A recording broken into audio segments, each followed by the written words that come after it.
Check. Come on, baby. Hold together. Oh man. You are. No, it's like when I clicked over to the other screen, it automatically hit the live button, and then when I hit the live button, it ended the live video. So. Okay, well, let's go live. It's back. Okay. Hey, Dr. Fagan. Good to have you here. This is the Jimmy Doane Show, live, 4 o'clock on Sunday, as usual. Today is the 16th of June. Hey, Gene. Right? 16th? Yeah. 2016, 2019. All right, we'll get here in a minute. Multitasking here. So, we do this twice a week these days, of course. You can join us. Please do. I'll have a time-stamped copy posted up on YouTube sometime before the end of the day. And we're also available on Apple Podcasts. Apple Podcasts now. And so find us everywhere. And we'll be there. And we'll be there. What's going on? I'll tell you, this is going to be the irony, hyperbole edition. Oh, yeah? I mean, this is, the stuff I've got is, to a large extent, is just hysterical. I mean, you have to laugh. Now, before I get started, I got one thing, and that is that Bitcoin went over 9,000. Oh, wow. Dang. And so, yeah, apparently, and we're going to talk a little bit about John McAfee also, who's a Bitcoin aficionado besides, what he does. Anyway, right on cue.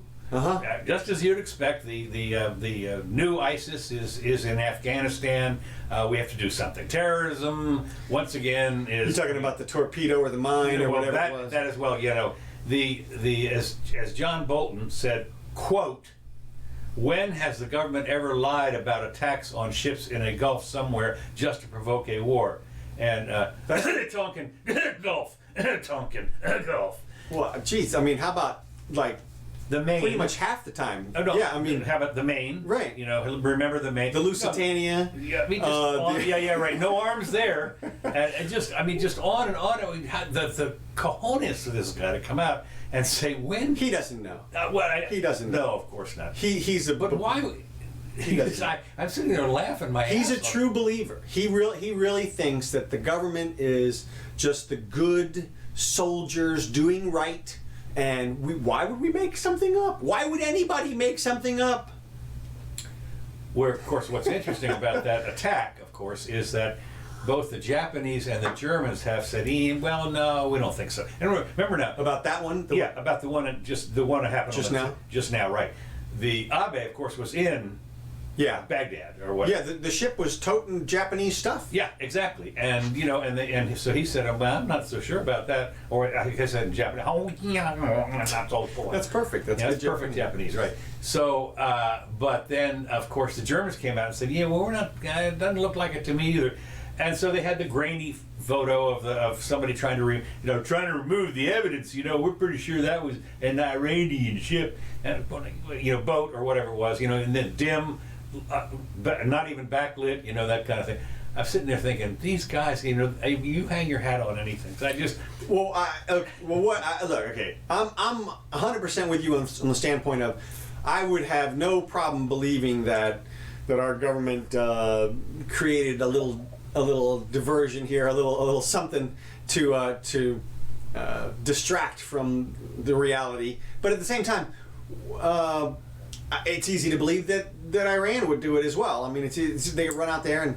It was a nothing burger. I know. But the fact is that nothing happened. But what you get to do if you're Iranian is you get to go back to Baghdad and say, "Look, we blew up their ship." They're not. They have already said they denied it 100%. Well, but that's outwardly. Look, it's like, as anybody said, what's the deal on keeping this a secret?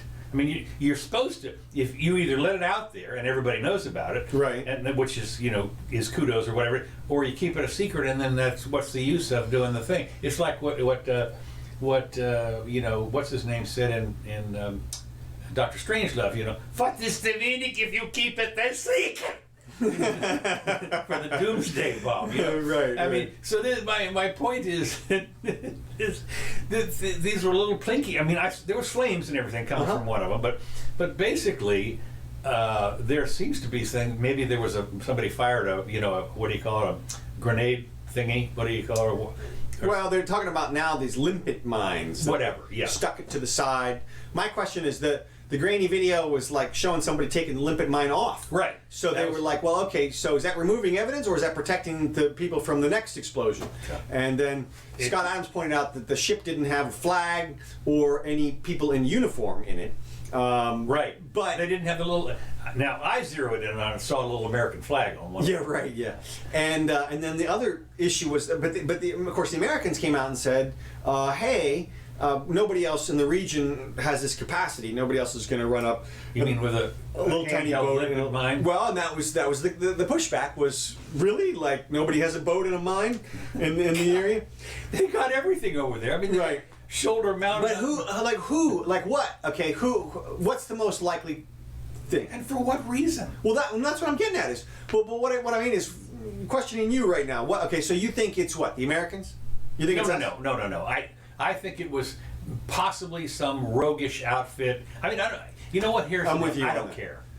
I mean, but I'm guessing it was somebody. You know, this is one of those things where some roguish outfit figures they're going to cause a little trouble. Right. Exactly. And of course, it turns out with our guys right away said, "Yeah, that's them Iranians. Let's ramp up the troops."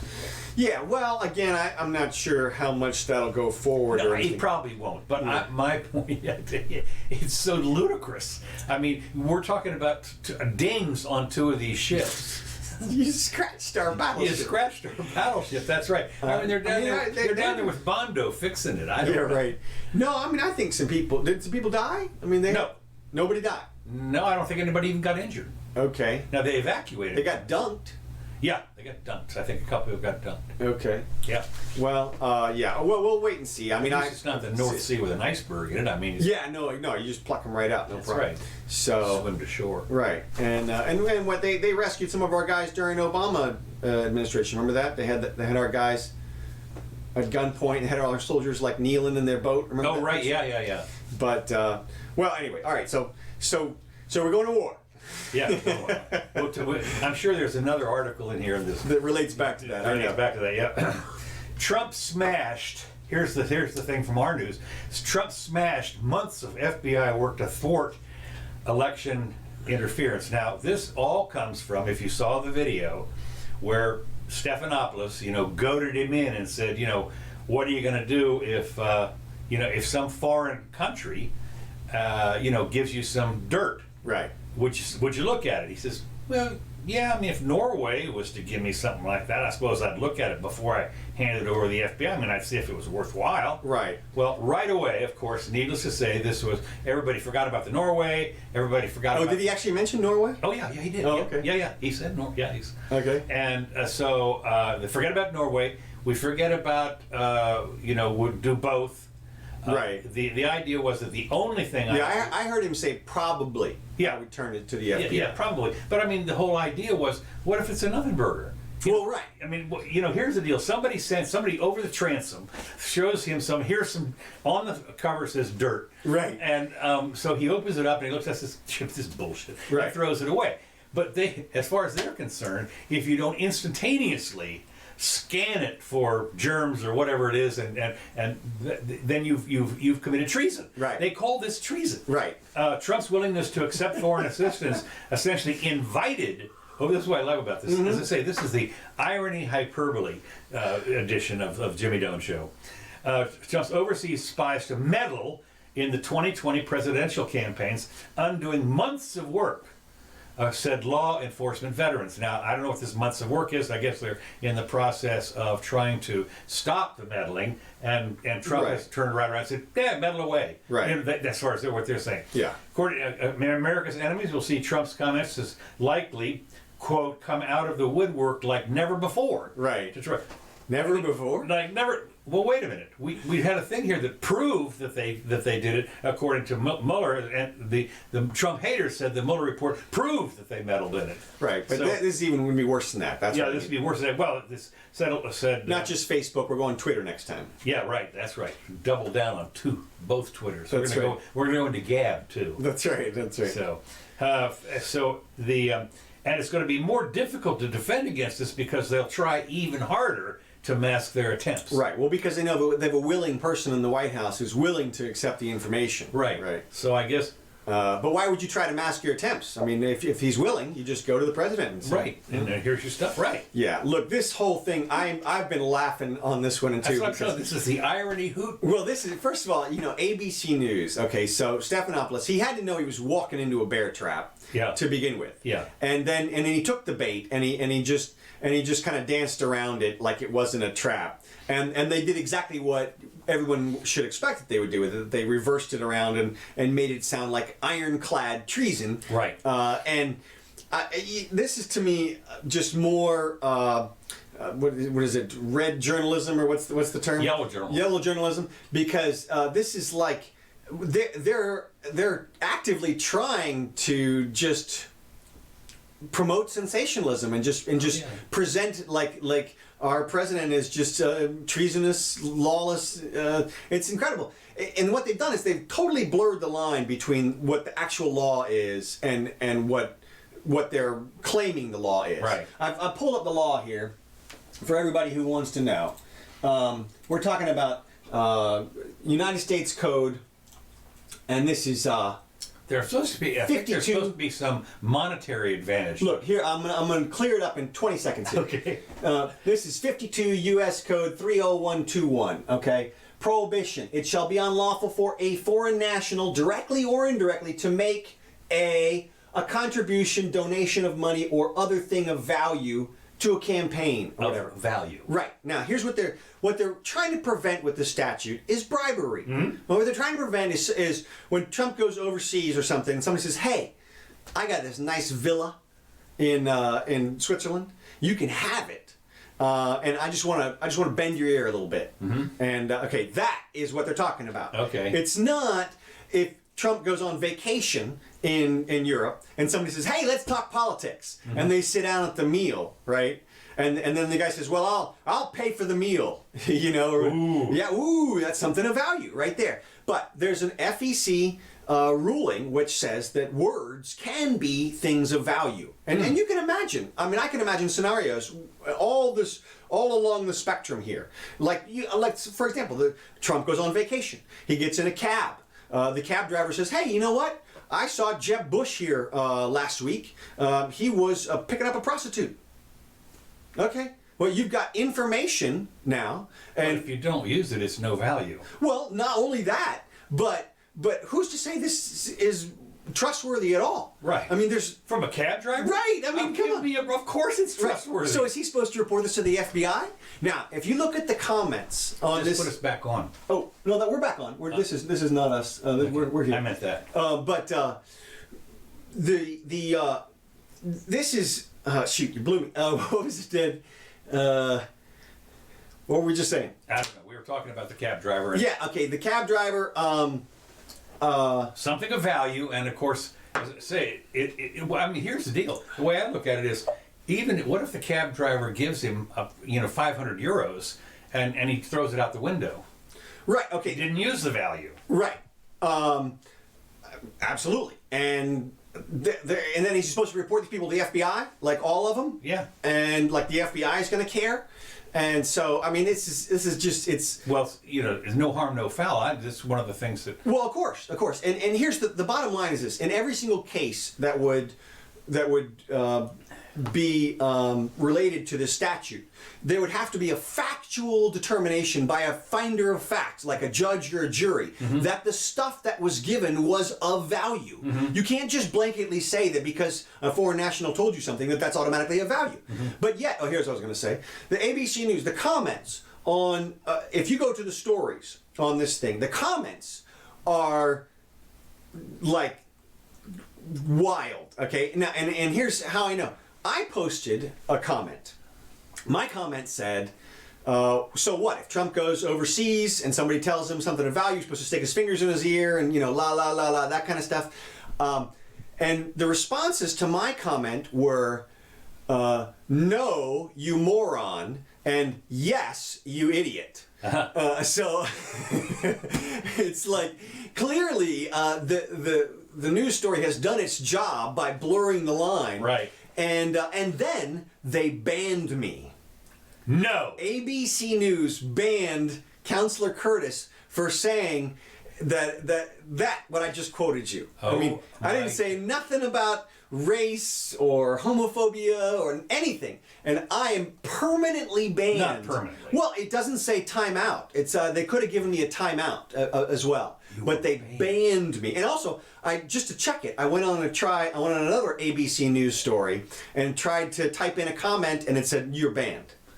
So I am no longer allowed to comment on ABC News because I was mildly in support. Actually, I was just pointing out the gray area in the law, and the concept that if you look, we have fact-finding missions. We send our representatives overseas to gather information. What do you think that is? It's information from foreign nationals. Well, it's documents and all kinds of stuff. It's not just idle chatter. If you want to consider that stuff of value, great. But and it is. But the point is that, like you said, it has to be used. There has to be a quid pro quo here. And until you can show some type of that, just going after people for receiving information is the most ludicrous thing. It's like the opposite of free speech. It's like saying, well, we like free speech, but not free listening. You can say whatever you want, but y'all can't hear it. Right. What? Yeah. No, that's totally wrong. They need to backtrack on this whole thing. FEC should probably issue another guidance ruling which says... Got it right here. Okay, which says, look, no, information is... Let me go over. The FEC chairwoman warns candidates not to accept help from foreign governments. The chairwoman, Ellen Weintraub, released a statement Thursday making clear that candidates for public office may not receive help from a foreign government, in apparent warning to Donald Trump. Let me make this clear, 100% clear, to the American public and anyone running for public office. It is illegal for any person to solicit, accept, or receive anything of value from a foreign national. She put the statement, with it almost right away, and she said that's after he said he would not necessarily report something like this to the FBI. So apparently, Weintraub, who's the FCC, has to be a Democrat, which right away you know what's going on here, part of the deep state, I guess. Not so deep. Chorus of lawmakers and 2020 candidates and past administration officials who criticized the president for entertaining the idea of accepting such information after Special Counsel Robert S. Mueller's report determined Russian interference in the 2016 election. So the report said, and of course one of the things that I thought was kind of interesting, the interference, if it did have some interference, the question is, did it affect the election at all? Of course, obviously it was not. It didn't. And I mean, I personally don't see how a few thousand Facebook posts or whatever they were would have any influence. To me, it all washes out. Yeah. To me, if there's foreign nationals, got to be foreign nationals on both sides. Right. Got to be people. Well, there's people in this country. That's what I mean. And the Trump lovers were putting all over Facebook about how great he is. Sure. And there's got to be people who are creating bots just to create confusion and whatever. Well, it's going to be a problem because now they said they're going to even try harder. Right. In 2020. Because Trump has said it's okay. Green light. Meanwhile, the United States does things like armed incursions to affect elections in other countries. Well, I mean, as you remember, Obama went over and gave a speech to Parliament. Right. And went over to Israel and gave a speech. Right. So no problem with that. That's always the two-sided thing. Next item I've got here is Cuba Gooding. This is a little bit of an aside. Cuba Gooding Jr.'s well, I want before we get. Sorry. Okay, go ahead. Before we get off of Trump, I just wanted, since we're deep in Trump at this point. Okay. Well, you talked about Bitcoin. Mm-hmm.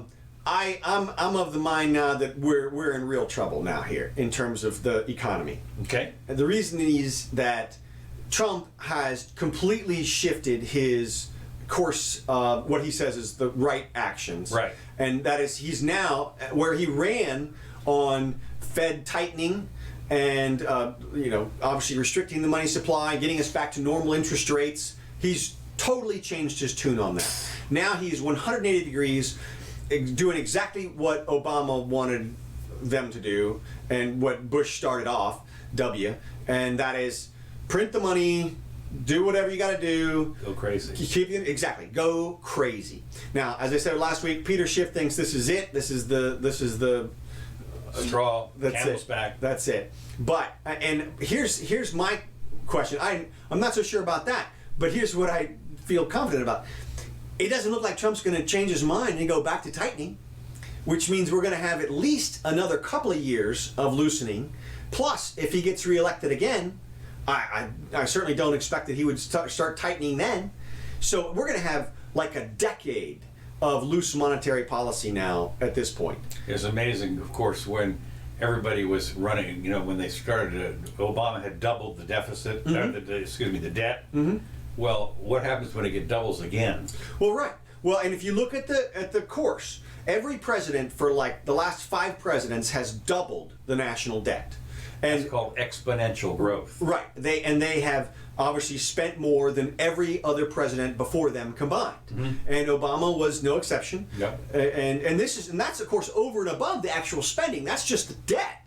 There was lots of tax money that got taxed and spent, and then in addition to that, there was an additional $10 trillion. Right. So now we're at 20 trillion. Trump is trying to rip the knob off of that. He's trying to go for 40 trillion, that's who knows what. The trajectory, right? Whatever it takes, because they're going back to their initial thing from that initial meeting back when the housing thing collapsed, and when they say, well, if you don't do it, it's all over. Right. So these guys. So now there's nobody in Washington who is pushing for sound monetary policy, and Trump is considered the conservative. Yeah, by some people, you're right. And you got look seriously. He's considered a Republican, and he's literally 100% on board with the Democrats at this point. I would bet you if they passed universal health care, he'd sign it. I would bet you that if they passed a massive infrastructure spending bill, no problem. He's already talked about that. Yeah, that's it. So they can get whatever they want out of Trump. Literally. And so there's nobody in opposition to that. And nobody's even talking about it except for us. Literally. That's it. It's over. I mean, so we are on, it's like we're launching right now in 2008 with that monetary policy with today's facts in terms of debt and GDP growth. And you talk about the GDP growth. He's been touting that for a while, and as you pointed out, government spending is part of that GDP growth. Mm-hmm. And in May, they spent more money in May, the government did, than any May ever. Right. Ever. So he is not even close to a fiscal conservative, Trump that is. No. And there's no opposition. Well, what's sad, of course, is that the, quote, independent Fed would have the ability, if it wanted to tighten things down, and and we would certainly have a big crash for a while all the distortions got meted out and everything. Of course, it would be a rather substantial crash. But anyway, yeah, it's the guards have left, and the door is the lock is off and the door's open. Yeah, and they're wheeling up the trucks. Yeah, it's so watch out. I've got some. I probably have some more stuff on that as we get along here. Cuba Gooding Jr.'s stern-looking arrest picture was released after the handcuffed Oscar winner was all smiles when he was taken to the court on charges. He grabbed a woman's breast at a New York nightclub. Now, what I thought about interesting, and this is why you normally would say, who cares? Early in the day, he was seen being taken to court in handcuffs, so he was perp-walked. On one count of forcible touching for allegedly groping a woman's breast at a New York nightclub. Now, apparently there was alcohol involved, shall we say, and he was seen arriving at the Special Victims Unit. Now, right away, the Special Victims Unit. I thought that was just a TV show. Oh yeah. But apparently there is an actual Special Victims Unit. These are the rapist people, the people that murder women and stuff like that. If you see the show, in the early afternoon. Gooding has been arrested on one count of forcible touching, a Class A misdemeanor, which carries a maximum sentence of 1 year in jail. Mm-hmm.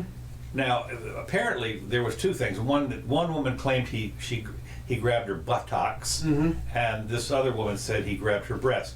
in a nightclub where alcohol was involved and Cuba Gooding Jr. And I'm going like, why? I mean, why would you ever wash that breast again? Right. No. I've been touched here. You can sell that blouse on eBay for $10,000 or something. Can you dip your hands in this ink and do it again? That's right. Yeah. But I mean, I'm just saying that they went and got him, and perp walked him into the special event. I'm thinking, now maybe there's more to the story than this. Well, look, no, you're absolutely right. What's happened is, and I've been talking about this for a while, the United States has gone puritanical when it comes to sexual relationships. Like you said, he's in a nightclub, they're drinking booze, he's there with his girlfriend. The girl comes over and sits next to him, okay? You can see the video. It's a grainy video, whatever. Oh, is that right? Okay. Yeah, but so you can't really see it too well. You can kind of see he puts his hand on the girl's leg.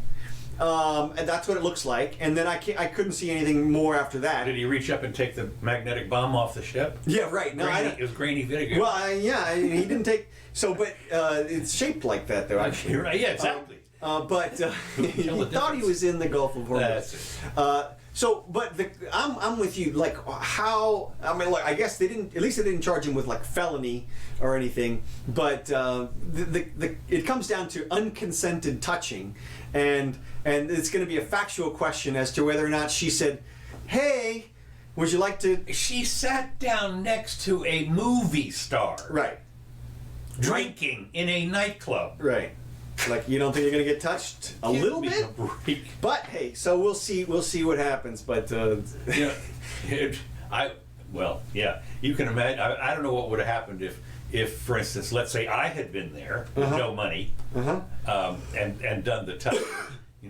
She would have. That's it. That would. Yeah. And nothing. I would have been perp walked out there. No. This is a chance at fame and fortune and whatever. She can be the new victim. She can be the new. What was the woman's name? Kavanaugh hearing. Yeah, right. Yeah. Cuba assaulted me. And, scientists. This is another thing. Scientists have created a quote deep fake software. Yeah. Allowing anyone to edit anything anyone says on video. Now we've seen some of this already. You've got a thing here where you can put my mouth in there. Yeah. But it's not like everybody doesn't know. But apparently this is you can basically write a text or you can say something into a microphone and it instantly conform. It does everything, including the facial expressions on anybody that you. And it works. I can tell you, I already saw a video. And I saw one too. Did you see the Sarah Sanders one? Is that the one? And and she's obviously they've rearranged all the words of everyone, and it looks perfect. Well, what's interesting is the other thing that we have seen that people do, and that is called fake lip reading. Yeah. Which is kind of the same thing. Yeah. But this one actually is really when they transfer this so that the mouth and everything moves just perfectly. And you can have any more. We've seen, was that Photoshopped? This is even worse. This is was that video shot? Exactly. I mean, who is going to believe anything anymore? Well, good. Well, thank that's God. Right. Yeah. This is perfect. This is a great opportunity for people to start questioning what the hell they see. And, I was talking about this with other people this week, and they were worried that Trump's credibility was slipping so much that he might not be able to launch an effective war against Iran because if he accuses them, people don't believe him anymore. I'm like, good, good. Right. You want the people to question the executive, and so I think this is going to be interesting because now people really are going to have to get 2, 3, 4 sources for their information. Right. Yeah. I mean, and. Yeah, at least you're certainly, when somebody says something, you're certainly going to want of course, you can have an audio source, but that ain't going to mean anything. No. You can edit that. You still have to sync it up. You got to have a different angle. Right. And you have to have eyewitnesses. Yeah. So anyway, simply by typing in the new text, and they appear to be seamless audio-visual flow. But don't worry about this because it won't fall into the wrong hands. That's the one good news. Is nobody nefarious people would never take advantage of this. Yeah, right. They're the first ones, obviously, but changing the May. This is in England. This is just a little tiny thing. Changing the May bank holiday in England cost the calendar makers £200, £200,000. What happened was they'd already printed. Apparently, for 2020, they changed the D-Day celebration, which everybody gets off. The bank closes, and they moves it up back up or 3 or 4 days or a week or something. And so the calendar makers had already printed out, their 2020 calendars. Here it is, 6 months in advance. But so they're no good. Yeah. So they announced the bank holiday will be changed, and they said about 400,000 calendars will have to be recalled. So who cares? A bank holiday change leaves a couple, and which I find this hard to believe also, £30,000 out of pocket. What they had done is they had arranged on the original bank holiday to have a whole lot of people come to their wedding in Italy or something like that, and they were going to pay everything. They had to pay all in advance for this thing, £30,000 plus. They're going to have a big wedding. Well, now of course, since it's not a bank holiday, a lot of people are not getting off. So. I think I'd take a trip over there to get my money back. That's when you show up and you say, I want to talk to a manager. And they say, well, our policy is we don't refund. Yeah, well. Guess what? Exactly. Yeah, sure. You got a year. Yeah, you got a year to do it. Right. Okay, we spoke a little bit about... In the United States, they would have to make reasonable efforts to re-rent that stuff out. Yeah. Oh, yeah. Right, exactly. There are two things here. We're talking a few minutes ago about Bitcoin going through the ceiling. And once again, this actually it has tripled, I think, since the beginning of the year. Yeah, it was 3,000 in January. Here it is, half a year later. I mean, you could have maybe made $1, I don't know, or a Bitcoin or something. That's pretty amazing. Facebook is coming up with a new cryptocurrency called Libra or Libra. It gets big backers. Visa, MasterCard, PayPal, and Uber are among the firms that will invest around $10 million each in a consortium that will govern digital coin. Well, of course, $10 million ain't much, but still, I mean, apparently they're going to, I guess you're going to write your, what do they call the blockchain? Yeah. Whatever, software and everything like that. Well, anyway, the financial and e-commerce companies, venture capitalists, and telecommunications firms will invest around $10 million each in a consortium to give the coin the Libra, according to people familiar. What's interesting about this, and which I've always said is you can't do it, the money will be used to create a coin called the Libra, which will be pegged to a basket of government-issued currencies.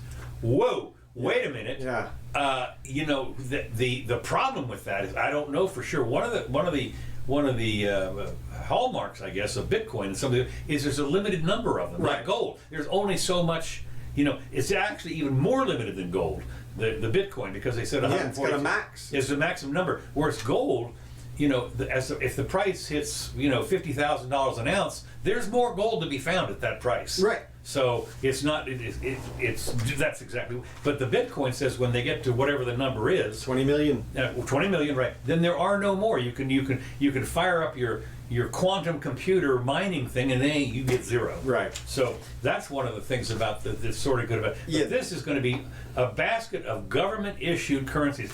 I'm saying, what could go wrong? Well, what can go wrong is it's going to fail utterly. Right. Because that's the stupidest thing ever. I mean, it's amazing that these geniuses don't understand that. It's really like all of y'all, nobody. You're going to base it on fiat currency. Right, exactly. We're going to take our supposedly solid money and we're going to peg it to the most unsolid thing we can imagine. What were they thinking? And I guess, they're trying to get the scoop on. They're just trying to get in on it, and this must have been an old idea from somebody, but nobody has figured out and I guess that they're hoping that because it's a basket, like if one currency inflates a lot, and it's Facebook and it's PayPal and these. Right, I know. That's why. And they're going to try to make it super easy to buy things through those. Right. When you buy something on Facebook, just use a little of my fake coins or whatever they're called. Libra. Right, my Libras. Yeah. Libra. And good luck. Good luck. I mean, look, there's already. I personally own like 10 cryptocurrencies. Okay. And there's like 1,000 you could buy in a heartbeat. And so what these guys they really think they're going to corner the market? What they said was the lure is that Facebook has nearly 2.4 billion monthly active users. Right. No. Well, I know. And hey, I got to give him this. When you have a third... I never would have thought that Google would have emerged after I knew that Ask Jeeves and all those other people were there. So, Yeah. so maybe they'll make it. Maybe we should buy some. A third of the world is on Facebook. Yeah. So, moving on. Okay. Let's just make sure here. Okay.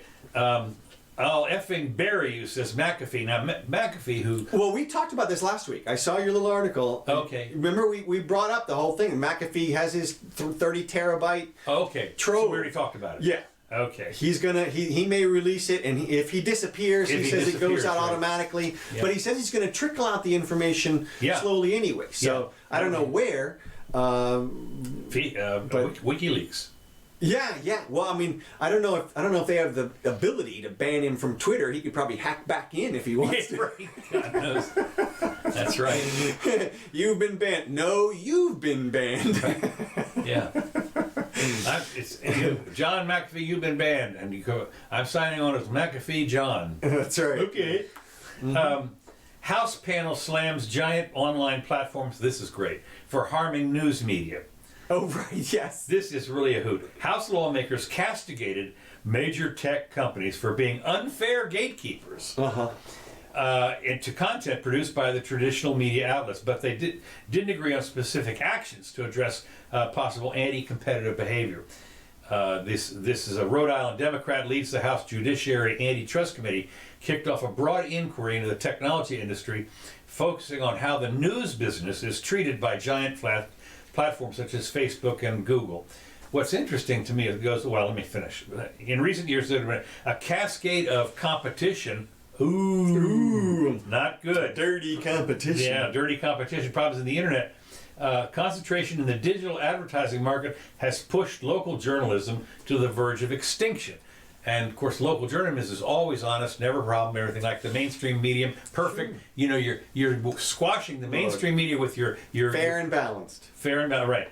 The lawmakers criticized the internet giants for a long list of grievances, including their dominance of the digital ad market. You take away too. What we've seen on a couple things here. Our local newspaper has shrunk to the practically a little folding page. And the phone book is gone. Phone book is gone basically because this is called creative destruction is what this is, and so they're decrying this and saying it's a horrible thing. So what they're worried about is the spread of misinformation on their platforms and their acquisitions of smaller rivals. Now, what's interesting is the newspapers, of course, for I don't know how long right now, they have the Scripps Howard and all these, they own tons of news. Hell, we're owned by the New York Times here locally. Yeah. And I think the Ocala paper is too. Mm-hmm. And their handling of users' personal information, like there's never been a leak of government information or anything like that. Mm-hmm. The number of topics and the, let me indicate how so the House lawmakers were willing to carry out a deep probe of this industry. Now, here's one of the things that's fascinating. First of all, who do you trust? Now, I don't trust, like you say, you just got banned from what you call it there. Yeah. And when I go through the Yahoo News and stuff like that, I'm looking at, it's obvious that some of the stuff is, some of the stuff I pulled out, it's bullshit. Yeah. I mean, it's irony and everything. But I look here at my local newspaper. My local newspaper is practically Pravda. Yeah. I mean, it is, and to take anything worth a grain of salt with the local newspaper to take it at face value is a joke. Right. So if you think for 2 seconds, I mean, I know many of my friends, in spite of the fact that this is a totally blue liberal town. This is Bernie Sanders territory in this town, but in spite of that, I know lots of people, as you would expect. My circle of friends does not include the Bernie Sanders people, but they've just said, we're not even subscribed to the newspaper anymore. We're not even going to bother because it's crap. Yeah. And and so much journalism has gone that way. I mean, I used to read Discover magazine. Oh yeah. For the science articles. Okay. I used to love that magazine. Grandma got it for me years ago. I got it for like a decade. I was a subscriber or two, and then all of a sudden, every story was about how the government should get involved in science to promote this or that side. and it was not even the science anymore. They would sort of touch on the science and then talk about how the government could fix it. Speaking of. Every single story. So gone. Speaking of, Science Friday. Yes. Ira Plato. That's absolutely same exact thing. 100% on climate change. Right. I mean, this last one, I just listened to it, and I couldn't even listen to the whole thing. I didn't listen to part 2. Same thing. I got 60 of those things when I inherited Eric's MP3 player. I'm out jogging. I started listening to Science Friday, and it was just like pitch after pitch after pitch for government interference and stuff. And how the only government was going to save the science, and right. of course, and I'm sure that if you don't believe that you hate science in their opinion, if you don't want government to get involved, then you don't believe in science or something. Well, and of course, what they do is they've made a pejorative about it because you have a Holocaust deniers. Now you have climate deniers. Right. I mean, what is amazing to me is every time you turn around, as somebody was once said. It takes about a nanosecond for somebody to bring up Hitler. Right. Well, the Holocaust, of course, is the same thing. Yeah. So right away, climate, Holocaust. Why that's can't because you just give it a rest? But there are some people out there who have platforms who are saying millions will die. Right. Millions will die. Well, millions, when you think about it for a second, no offense, there's like 1 million that die every year in Africa because of mosquitoes. Yeah, and how about lack of clean water, and how about the people who could survive and thrive if they had power, which was created by burning fossil fuels? Right. There's still 1 billion. Is it 1 billion or 2 billion people without power Probably, on the planet? it might be upwards of 1 billion, but I don't think it's any more than that. Okay, it's either 1 or 2. I mentioned it a few weeks ago, and that's a lot of people. It's more than 1 million, and those are the poorest people. If you're worried about helping the poorest people, Yeah, that's the beauty of getting rid of the poorest people is because then we're all rich. right there you go. Just cut the average up. Easy enough. It's it. Right Boom, up. done. That's, what are you doing? You're not contributing anything. Oh, just as a quick aside on this same kind of thing, I found this news outlet, and I'm not sure how accurate it is. It's called The Australian or something, and this one has the story I read this week was about how in Tanzania they had mowed down a bunch of rainforest trees in order to create a wind corridor for some wind farms. Really? Yeah. And Okay. it was sort of green irony was there. Yeah, right. 100-year-old trees Bye-bye. all gone so that we can get a little power out of this out of the breeze. Well, the nice thing is with that power, you can charge up your yeah, exactly. your tree cutting items. Venezuela's inflation finally drops below 1 million %. Ooh. Annual inflation in the country has dropped below 1 million % in May for the first time since 2018, and the central bank restricted the domestic money supply.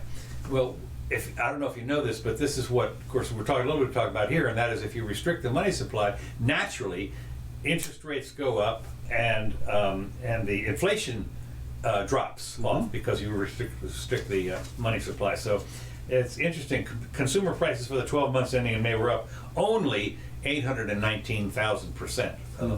This is good news for Venezuela. They're coming out. Yeah, coming out. Yeah. So it was compared to 1.3 million % in April, and prices were up 906% in the first 5 years of this year. Regardless, the figures are far more alarming than the ones published by the central bank. Now, here's one of the things that our central bank and Wait, why would the government lie? yeah, well, we just mentioned that these numbers were. Why would the government lie to create They indicated inflation was 130. The government said it was 130,000%. Oh. And the market said it was 850,000%. Right. So I mean, going off by a factor of 5. That's right. And so the government figures also showed that the economy contracted 22.5%. I mean, you just can't imagine. 22%. Wow, that's a lot. Are you kidding? If it's zero, if it contracts 0%, you panic in this country. Right. You panic. Yeah. And so 22%. Wow. Now, my last little item on this particular, I got some more stuff. Yeah. Well, I got some stuff too. We might go over here. You never might know. go over, Could okay. be a long show. I did want to mention this. This was my first set of stuff, and then I have a second set. Okay, go ahead. I like this Corey. I don't know what Corey is. It's some show. Chirs Quinten. He's 61 years old. Defends his 40-year age gap with stripper fiancée, 21. It was love at first sight. Sure. The 61-year-old actor and strip club manager, that's his job, hit the headlines this week when his girlfriend of 7 months was rushed to the hospital, blah, blah, blah. But after making a first full recovery from her hospital, apparently sunstroke or something, the Lovebirds appeared on This Morning with Philip Schofield and Holly whatever today, where they shared some details on how they met, fell in love, and why the massive age gap is not an issue for them. When asked if it was love at first sight, Chirs said, "Yeah, it was for me." And Robin agreed that they had an instant connection. And so he played on soap operas. Yeah, he was a heartthrob. He was a heartthrob, Yeah. more or less, yeah. And he moved into club match. Apparently, he bought a strip club, and that was where they met. She revealed that she'd been working as a nanny from age 16 before starting to work in the strip club. So here she went at age 21 to work in the strip club. He owns the strip place. Says, I love her. So Match made in heavenly something. No age. Can you? Now, Well, hey, the beauty of this. Anna Nicole's got her beat, man. Well, that's true. That's Come true. on. Oh yeah, no, you're right about that. But what is fascinating is this. Okay, love at first sight. I understand that. But you think that she's 21, and in 20 years she'll be 41. Now, she still has some viable eggs at that point, believe it or not. He's going to be 81. I'm sorry. He's going to be in a wheelchair, and you never know. Hey, maybe they'll get that pill that reverses your aging by then. that's true. and Yes, he that's could- right. Oh, that's right. And I'm just saying, 20. Yeah. Oh, we'll pass the singularity by then. Yeah. Oh yeah. And No, he that's could- right. The singularity is only 10 years off. So this is He great. could be downloaded into a good robot body by then. Yeah. Well, One of those, I read an article about that, by the way, and it's interesting. It might be a little more complicated than they think. What? Yeah, what? Hard to be. Now, here, I'm going to show you a cartoon, and we hopefully won't get banned by this. Oh, right, yeah. But this I thought was a great cartoon. Let me see if I can get it up here. Can you see that? Yeah, yeah. This is Nadler. I love this. You know, that's Nadler, and the dead horse is the Mueller report, and he's beating a dead horse. And I just thought to myself, what a great cartoon. Even that seems to be fading a little bit. I think they'll switch gears soon. Well, this was actually earlier this week. Oh, okay. So the point is that, as you say, the 24-hour news cycle means that it changes every 24 hours. Just about. So I've got. Let me just tell you what I got here real quick, and we can move on to your stuff. Go ahead. We're good. Okay. Stacy Adams is not ruling out a presidential run. Now, Stacy Adams, if you remember, I don't believe she's still conceded yet that she lost the Georgia governorship. No, heck no. No, she says she's it. She says she's Did she concede? No. No, she hasn't conceded. Yeah. Because not all the votes were counted. There was voter suppression. Yes, voter fraud. She was the nouveau, absolutely, totally new black candidate. She's in debt up to her eyeballs, like a lot of people here, and she actually narrowly lost to the white guy to be governor of Georgia. Right. And as far as they were concerned, it was voter suppression across the board, and so a lot of people in Georgia thinks that she still won. So now this same thing with Buttigieg or whatever, wasn't he the guy that lost in Texas? No. Buttigieg is the mayor. Mayor of Indiana. Okay, who was the guy that barely lost in Texas? Oh yeah, Beto. Beto. Okay, so Beto's the new hero, even though he's a loser. Yeah, they're both. Wait a minute. Go ahead. So anyway, I just saw this. I don't know. I'm not being coy. I'll make a decision when the right time. The Georgia Democrat supporters wanted to run for president, serve as a Democratic contender's running mate, run for governor again, or try for a U.S. Senate seat. So, she hasn't made up her mind. She's got all the credentials of being a city councilman, I believe. Yeah, right. And she's in debt. Yeah, a couple $100,000. Yeah. So yeah, okay. So they should probably put her in charge of something fiscal. I would say, well, actually, you know where she could be nominated to replace the Fed. Powell. That's right, at the Fed. Yeah, She'd be Fed. Fed chairman, yeah, chairwoman. She knows how to spend some money without paying it back. That's right. No problem. No problem there, not at all. Okay, let me just see here real quick if I've got a couple of other things. India's going to the moon in July. This is the Chandrayaan 2 has a launch date. The Indian Space Research Organization, the country's equivalent of NASA, has announced that its lunar lander will launch between July 9th and July 16th, about a month. Mm-hmm. What I thought was interesting, this is when the weather conditions are good. Yeah, okay, here we go. Thank you so much. But I thought the scientists expect the lander to touch down on the moon surface around September 6th. Okay. 2 months. Yeah. What do you mean, yeah? That's how long it takes. Does not. What do you mean? Yeah, it does. We're not going to Mars, we're going to the moon. Yeah. How long did it take the Apollo to get up there? 3 days? 4 days? Yes! Well, I wasn't around, so I don't know, but I thought it was a couple of months. No. It takes, do you understand? They don't do it's not like a straight shot. I know. Okay. But the Apollo was not a straight shot. Right. And Apollo 13, okay, not landing, went up around the moon. Right. And came back in like 10 days tops. I thought it was a few weeks, but okay. No. Well, where's our engineer? He could tell us exactly. Yeah, well, somebody tell me how long, because I think it takes, do the math. It's less 200,000 miles. 250,000 miles, right. Okay? So 250,000 miles an hour takes 1 hour.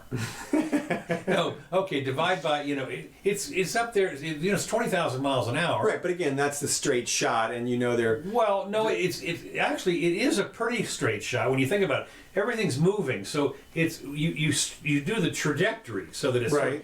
In other words, you don't chase the moon. You kind of get out in front of it. Yeah. So it's. So what are you saying? They used a propeller or something? I guess. I just thinking. I mean, 2 months journey. I'm going like, hey man, it's the Indians. What do you want? I guess so. I don't know. I just thought that was kind of interesting. Well, I want to ask you a legal question. Sure. House Oversight Committee votes to hold Attorney General Barr and Commerce Secretary Ross in contempt. Mm-hmm. Okay, what happens now? Nothing. Nothing. Yeah. They don't have them arrested? No. I mean, contempt, contempt is like when they can put you in jail. Yeah. And they could do that theoretically under some circumstances, but the problem is that those are executive people that they're talking about, the Barr, and so Trump would assert executive privilege and keep him out, or he would fight it. I mean, they're not going to get anywhere with that. It's not the same as contempt like down here at the local courthouse. Okay, I was going to say, because it's not what they did to Chelsea Manning. They threw her in jail for not testifying for him, whatever. Whatever, yeah. Yeah, no, you can see the what do you call the House, the people in the House that keep order, the House... Sergeant at Arms people going over to Barr's office. Right, yeah, exactly. Well, exactly. And they kind of, like every once in a while, they kind of threaten that. They're like, well, we'll talk to the Sergeant at Arms. Oh, yeah, really? Oh, really? Yeah. Well, okay. We'll see about that. Let's see here if I've got anything else that's true. I've got a couple of things, but maybe we'll get to them later. I'll just do one more thing. Sure. Besides the 4 or 5 things I got here. Russian poker star Lilia, was electrocuted in her bath at home. Yikes. She's apparently a poker star. What? A Russian star of international online poker, 26-year-old Lilia Novikova or whatever, has died of electrocution in her bath in Moscow, according to a Russian media report. Okay. The poker fans knew her as Leah. Reports suggest that she suffered a fatal electric shock while using a hairdryer in the flat where she lived with her parents. Okay. She was found electrocuted. She had been electrocuted, and I guess what the deal was that she was taking a bath or something, okay, and got electrocuted. Oh. Now, she has an engineering degree from Moscow's engineering. She's taking a bath drying her hair. Yeah, I know. Of all the things, I'm calling suspicious minds. Well, I don't know why you want to electrocute her, but she, of all the people on the planet, you've got an engineering degree. Mm-hmm. You know about electricity, okay? you're showering and showering and drying. Are you kidding me? I mean, I'm looking at this thinking, what is the problem here? I think maybe she's spy. What girlfriend? What girl? That's right. What moose problem with moose and squirrel. So I just think, I was looking at that and I'm thinking, this can't be right. Interesting. Okay. Okay. Yeah, go ahead. Well, we got a little time here. Yeah, good. And I got a couple of things here. Got to deal with. Let's just see. Okay, we did that. Skip that. Oh, Oberlin versus the bakery. Did you see that? $22 million? $44 million. $44 million. Yeah. $11 million in actual damages and $33 million in punitive damages. Now, So what happened was this bakery, which exists right on the edge of Oberlin, caught someone shoplifting, and the person they caught was black, and the person who caught him was white, and there was a little scuffle. They had some friends, but the perpetrators all confessed and said openly in court that the attack on them that was not racially motivated, that the person was just defending their store, basically. Well, that didn't stop Oberlin. They went out there and protested this store. And basically what happened was one of the administrators helped print out and hand out leaflets. And so...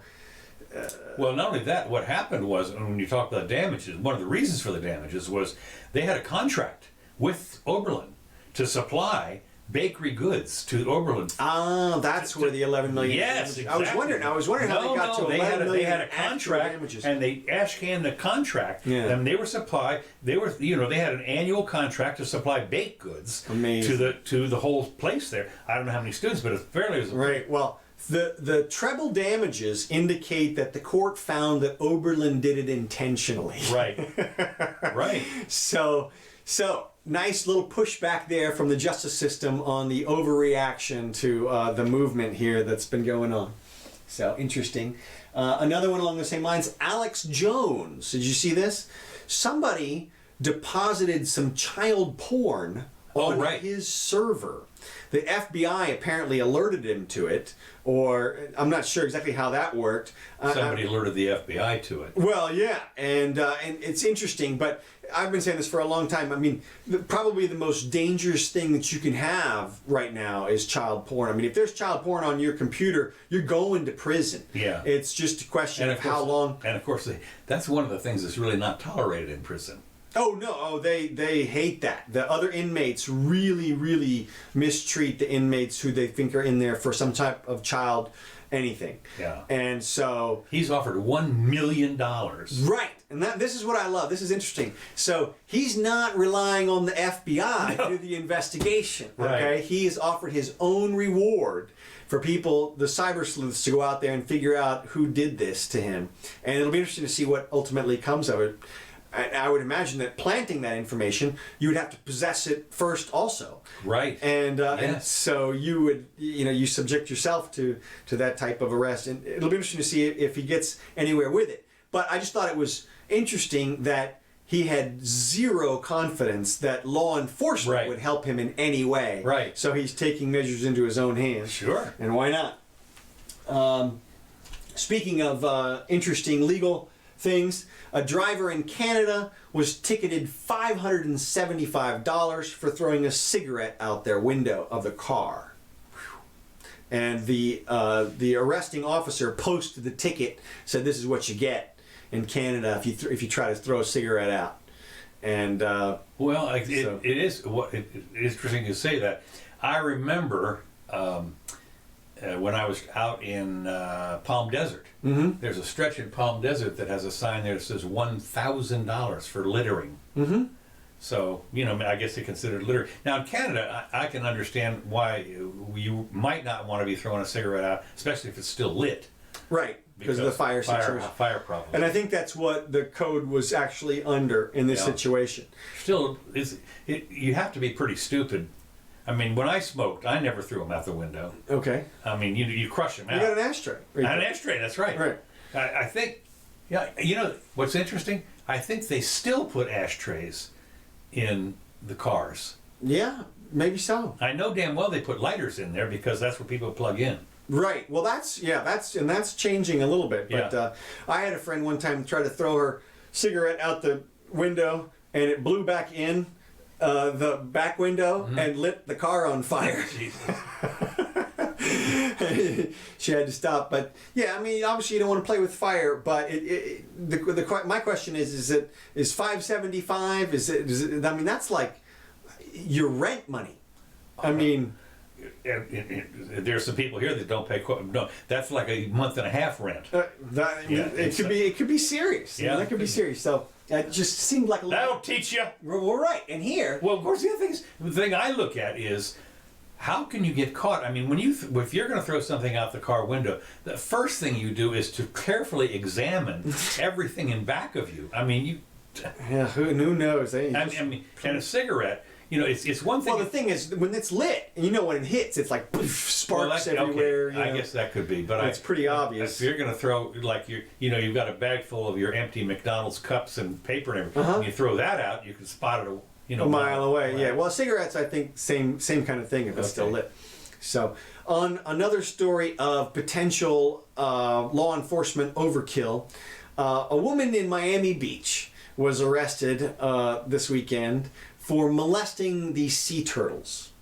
Yes. Now this is she's a Chinese national from Michigan, and she was down, I guess, vacationing or something.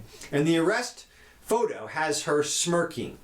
So you read the comments, 5,000 comments, and all of them condemn her, and a lot of them are saying things like throw the book at her, get out the boots and stomp on her, fine her $500,000, put her in jail for a number of years, that kind of stuff. It's a felony to do what she did, which is basically walked through the little staked off, ribboned off barrier. She took one of the stakes and started poking into one of the holes there or whatever, right?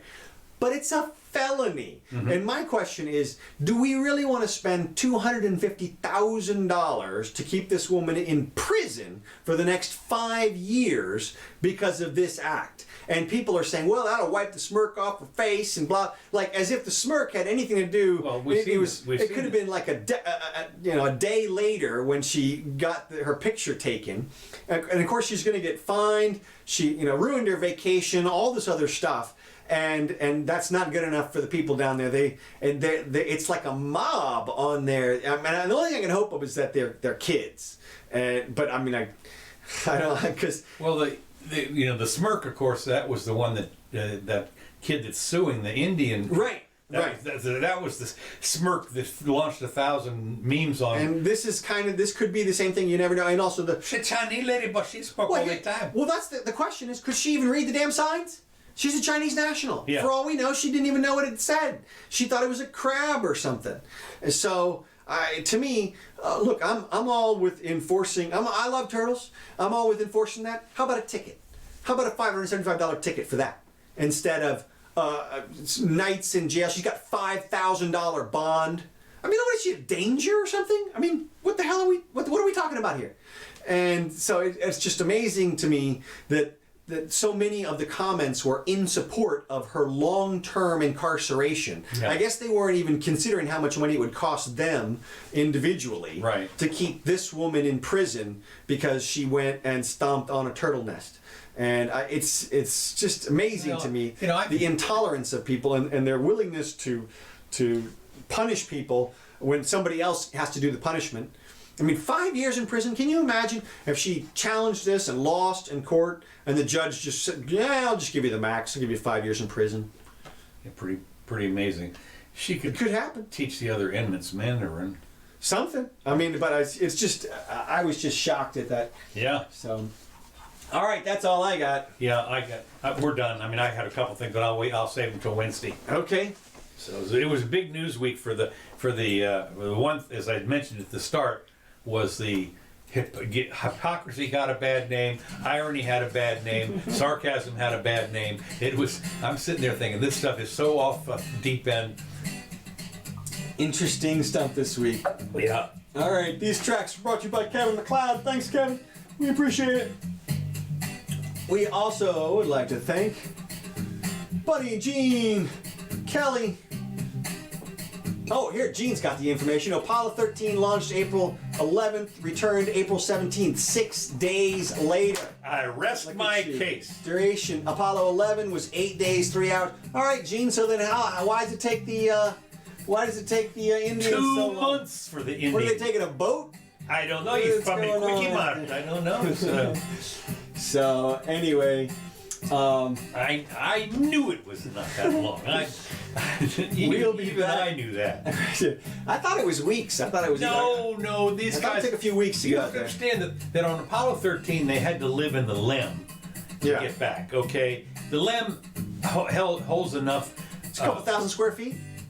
The LEM is as big as this chair that I'm sitting in, and it holds And enough 3 oxygen. people had to fit But in if it. you go down and land on the moon, okay, and you're there for like a day, that's how much oxygen. Breathe it up. That's it. 2 weeks? I don't think so. Well, how are they getting out there with 2 months then? Good question. I mean, can you imagine the oxygen tank that they're? No, I'm sorry. There's no people on it. Oh, there's not. No. This is no people. This is a. It's a probe. This is a probe. Oh, okay. Well, that explains that. Okay. All right. Still, it's at a crawl. I'll tell you right now. It's powered by a V8. Yeah. He just barely got escape velocity or That's something. it. I mean, what? So, all right. We'll be back on Wednesday at 4 o'clock. Thanks for joining us. Really appreciate it. Let's see if Gene responded. Well, good show. Anyway, we'll take that. So, all right. See y'all soon.